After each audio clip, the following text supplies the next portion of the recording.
네, 오늘 이 아침 시간에는 우리 무덤 사이에서 나와 예수를 만나라는 제목으로 함께 말씀을 나누겠습니다. 우리 마가복음 5장에 보면 광인이 나옵니다. 마태복음 평행 구절에는 이 광인이 두 사람으로 나오는데요. 오늘 마가복음에 보면 이 광인에 대해서 이렇게 기록하고 있습니다. 그 사람은 무덤 사이에 거처하는데 이제는 아무나 쇠사슬로도 맬 수 없게 되었으니 이는 여러 번 고랑과 쇠사슬에 매였어도 쇠사슬을 끊고 고랑을 깨뜨렸음이로라. 그리하여 아무도 저를 제어할 힘이 없는지라. 밤낮 무덤 사이에서나 산에서나 늘 소리 지르며 돌로 제 몸을 상하고 있었다라고 우리 성경은 기록하고 있습니다. 음, 이 광인은 무덤 사이에 거했다라고 되어 있는데요. 이 광인이 오늘 누군가 하는 것을 좀 살펴보면서 또 우리가 참 그리스도인이 되기 위한 길을 발견했으면 좋겠다는 생각이 듭니다. 여기 무덤이라고 하는 것은 무엇을 의미하는가 하면 사실 범죄함으로 말미암아서 사단의 종이 된 우리 모든 세상 사람들, 우리 모두가 사실은 다 죽은 사람들이죠. 그래서 이 무덤 사이에 거처했다는 것은 오늘 우리 각 사람이 이 하나님의 영이 없는 세상 가운데 살아가고 있고 또 이 무덤 사이는 우리 가정이 될 수도 있고요. 또 이 무덤 사이는 우리 교회가 될 수도 있고 또 우리가 살아가는 우리 이웃 사회들이 될 수도 있습니다. 그래서 우리는 다 무덤 사이에서 살아가고 있습니다. 그래서 계시록 3장 1절에 보면 내가 살았다 하는 이름은 가졌으나 죽은 자로다라고 하는 말씀이 있죠. 그래서 우리 많은 사람들이 자기가 살아있다라고 생각하지만 사실은 세상은 다 죽은 사람들입니다. 우리 전도서 9장 3절에 보면 인생의 마음에 악이 가득하여 평생에 미친 마음을 품다가 후에는 죽은 자에게로 돌아가는 것이라 라는 말씀이 있습니다. 오늘 이 무덤 사이에 거하던 이 사람을 우리가 부르기를 광인이라고 부릅니다. 광인을 우리 그대로 풀이하면 미친 사람이란 뜻입니다. 사실 우리 세상에 사는 사람들이 다 어떻게 보면 미쳐 있습니다. 미친 마음을 품고 살아가다가 후에는 죽은 자에게로 돌아간다는 말씀처럼 그렇습니다. 그래서 오늘 이 미친 마음을 품고 살아가는 우리 모두가 사실은 광인으로 보아야 이 말씀이 우리에게 이해가 됩니다. 이 광인은 늘 소리를 질렀다라고 우리 성경이 기록하고 있습니다. 그의 마음속에 늘 분노가 가득하고 소리를 지르지 않으면 살아갈 수 없는 요한계시록 12장에 보면 용이 분노하였다라고 기록되어 있죠. 싸우기 위해서. 그래서 우리도 보면 우리가 살아가는 모습을 보면 우리가 늘 잔소리하고 고함 지르고 또 불필요하게 다른 이들을 책망하고 하는 그러한 일들을 우리가 가만히 보면 우리가 살아가는 모습이 무덤 사이에 거하면서 늘 소리를 지르며 살아가는 사람과 참 많이 닮아 있다라는 모습을 보게 됩니다. 그래서 우리가 가정에서나 교회에서나 남편이나 아이들에게 늘 소리 지르고 고함 지르고 잔소리하고 이렇게 살아가는 모습을 보면 우리가 조금 비약적으로 말씀을 드린다면 그게 귀신 들린 사람입니다. 광인이죠. 그리고 정욕이나 또는 유욕의 노예가 되어서 사단에게 늘 끌려다니는 삶을 살아가는 사람들이 바로 귀신 들린 사람이라고 볼 수가 있습니다. 우리 눈에 꼭 귀신 들린 사람만이 귀신 들린 사람이 아니라 바로 이러한 사람들이죠. 그리고 이 사람은 늘 돌로 자기 몸을 상하게 하고 있었다라고 기록하고 있습니다. 자기 몸을 상하게 하는 거죠. 늘 소리 지르며 분노가 이렇게 늘 솟아오르면 자기 마음도 상하게 되고 또 타인도 상하게 하는 것이 당연하겠죠. 우리 평행 구절인 마태복음 8장에 보면 이 무덤 사이에 거하는 사람은 두 사람으로 나오는데요. 저희는 심히 사나워서 아무도 그 길로 지나갈 수 없을 만하더라라고 기록하고 있습니다. 어, 우리가 가정에서 내가 만약에 엄마인데 혹은 아빠인데 아이들이 나를 슬금슬금 피한다. 그러면 혹시 내가 사나운 광인의 모습으로 살아가는 것이 아닌가? 이렇게 우리가 한번 생각해 볼 수 있겠죠. 아니면 내가 교회를 다니는데 교인들이 나를 피해 다닌다. 물론 이제 이게 여러 가지 이유가 있을 수도 있고 그렇습니다만은 그렇다면 혹시 사람들이 나의 사나운 모습을 보고 피해 다니는 게 아닌가 하는 그러한 생각을 우리가 해볼 수도 있고요. 아니면 남편이 나의 눈치를 자꾸 살피며 나를 피한다. 그러면 내가 혹시 심히 사나운 광인의 모습으로 살아가는 것이 아닌가 하는 그러한 생각을 우리가 해볼 수도 있겠습니다.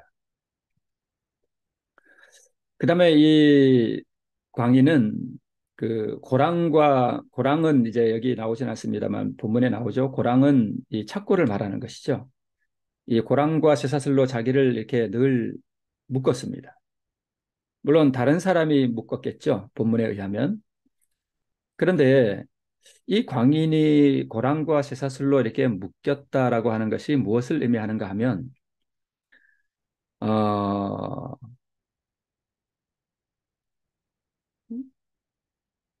자기 결심 아니면 자기 노력 아니면 회개 이렇게 우리가 적용해 볼 수 있습니다.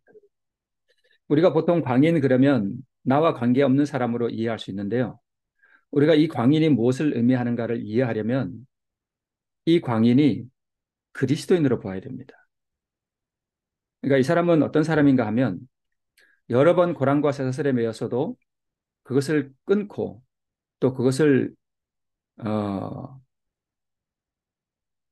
깨뜨렸다라고 우리가 기록되어 있죠.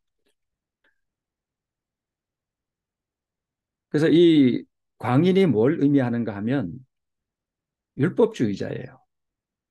그리고 자기 행함으로 의를 이루고자 하는 사람을 상징적으로 보여주는 것입니다. 어, 늘 예를 들어서 아이들에게 고함을 지르고 분개하고 그러한 삶을 살아가는 자기 모습이 늘 괴로워. 그런데 그래서 내가 이러지 말아야지. 나는 왜 이렇게 살지? 내가 두 번 다시 이러지 말아야지. 그런 것이 쇠사슬로 자기를 결박하는 거거든요. 자기 결심이에요. 그리고 이게 왜 회개인가 하면 진정한 회개가 아니고 피상적인 회개를 말해요. 하나님 오늘 또 제가 아이들에게 소리를 질렀습니다. 하나님 저희 죄를 용서해 주십시오. 제가 아이들을 사랑할 수 있게 도와주십시오. 라고 늘 기도는 하고 자기 결심을 하고 스스로 자기에게 쇠사슬을 채우고 스스로 자기에게 착고를 채우지만 그러나 그 쇠사슬의 힘보다 자기 안에 있는 다른 영의 그 파워가 더 세요. 그래서 늘 자기 결심이 무너지고 자기 노력도 깨지고 늘 회개한다고는 하지만 그 회개가 회개 같지 않아서 나중에는 회개하지도 못하는 그러한 어, 비참한 그리스도인의 모습을 보여주고 있습니다. 자, 여기 보면 본문에 보면 우리 마가복음 5장에 보면 이 사람이 여러 번 고랑과 쇠사슬에 매어서도 그것을 깼다라고 기록되어 있습니다. 그러니까 우리 이 율법주의자들은 여러 번 자기가 노력하고 또 노력하고 내가 이러지 말아야지 그렇지만 그 고랑을 깨버리고 그 분노하는 사단의 힘이 더 강한 거죠. 자기 결심보다. 그래서 늘 자기에게 고랑을 세우고 쇠사슬을 자기에게 묶지만 그러나 그것이 늘 깨지는 것을 보게 됩니다.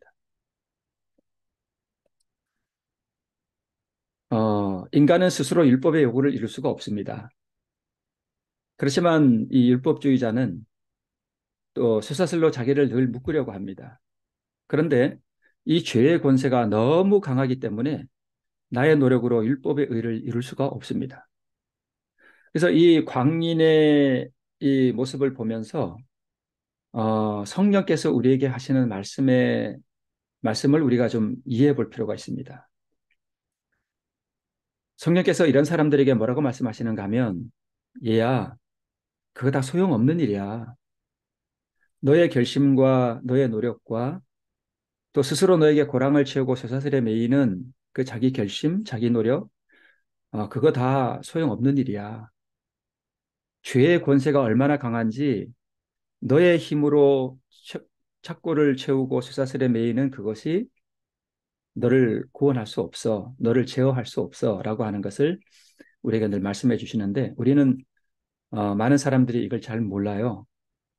그래서 성령께서 하시는 말씀은 예수님께서 하시는 말씀은 그거 다 소용없는 일이니까 나에게 와서 나의 의를 받고 어, 내가 너에게 주는 나의 마음, 새로운 마음을 받아야 된다라는 것을 많은 사람들이 모르고 자꾸만 자기에게 쇠사슬을 채우는 모습을 우리가 보게 됩니다.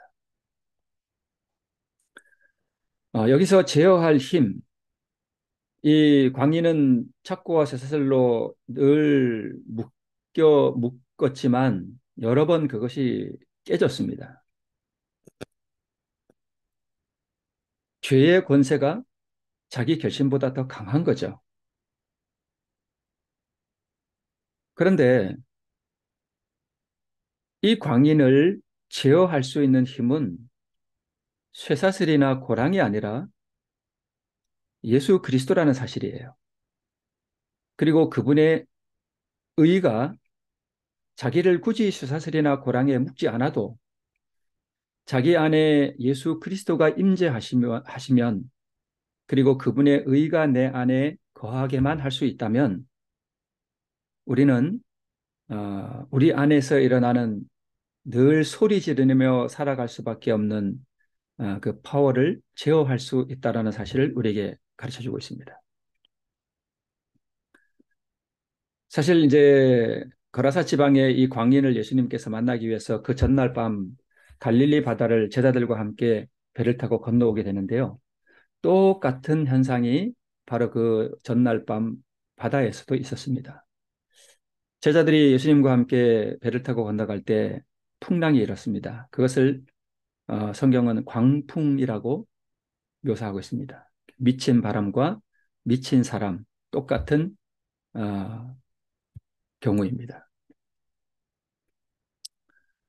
그래서 이 무덤은 그 전날 밤 갈릴리 바다를 상징하고 늘 소리 지르는 것은 미친 바람 소리, 광풍, 광인과 같은 것이고 쇠사슬은 자기 결심과 노력과 회개를 의미한다고 했죠.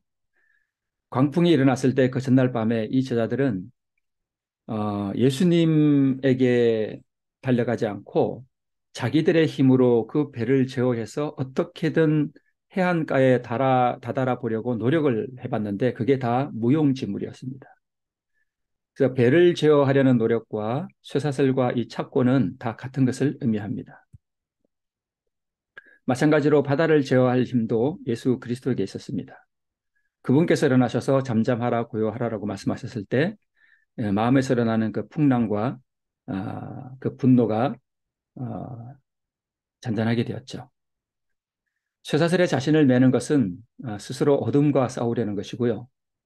어두움을 몰아내려는 노력으로는 어두움을 쫓아낼 수가 없습니다.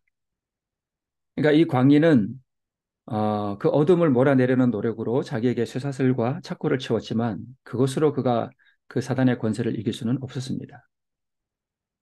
어둠을 몰아내는 가장 간단한 방법은 빛이 방 안에 들어오게 하면 됩니다.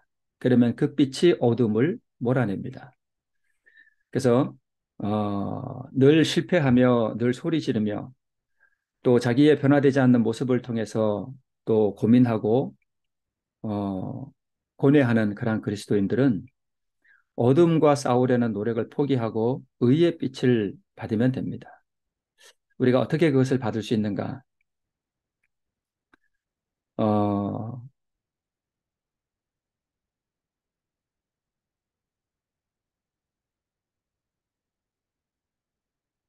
우리의 마음 속에 이 귀신 들린 사람의 이 귀신이 뭘 의미하는가 하면 우리 마음 속에 들어있는 마귀의 본성을 의미해요.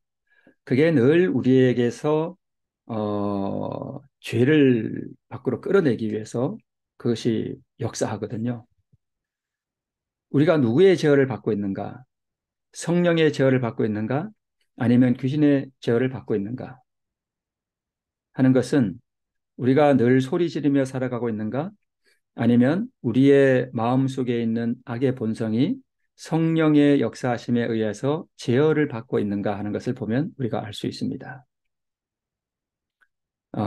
그래서 너희는 먼저 그의 나라와 그의 의를 구하라는 말씀이 뭐냐 하면 바로 이 하나님께서 나의 마음의 보좌에 앉도록 나를 주님께 드리면 주님께서 나의 마음의 보좌에 앉으셔서 왕이 되시고 그분이 통치하는 세상, 내 마음 안에서 그것을 은혜의 왕국이라고 합니다. 그것을 우리가 이루기 위해서는 마귀의 본성이 나를 지배하려고 할 때에 쇠사슬로 자신을 결박하거나 배를 제어하려는 노력을 포기하고 구주를 불러야 됩니다. 그분께 솟아오르는 그 마귀의 본성을 늘 우리는 아침마다 우리 주님께 바치고 드리고 그리고 구원해 주시기를 구해야 합니다. 그래서 심령의 평화와 그리스도의 의를 주시기를 우리가 구할 때에 우리 주님께서 우리에게 그 심령의 평화와 그리스도의 의를 우리에게 주실 수가 있습니다. 오늘 이 광인의 모습은 사실은 오늘 우리의 모습이기도 하고요. 어, 하나님을 믿노라 하지만 진정한 심령의 평화와 내 마음속에서 솟아오르는 그 악을 제어할 수 있는 방법을 찾지 못하는 그리스도인들에게 묘사할 수 있습니다. 그래서 우리의 마음에 미친 바람이 일어나거나 아니면 우리의 마음속에 있는 미친 본성이 우리를 지배하려고 몸부림칠 때에 우리는 자기의 결심이 아니라 그 마음 그대로 우리 주님께 나가서 자기의 마음이 이러함을 주님께 구하고 주님께서 내 마음속에 일어나는 이 미친 바람과 이 미친 정신을 제어해 주시기를 구해야 됩니다.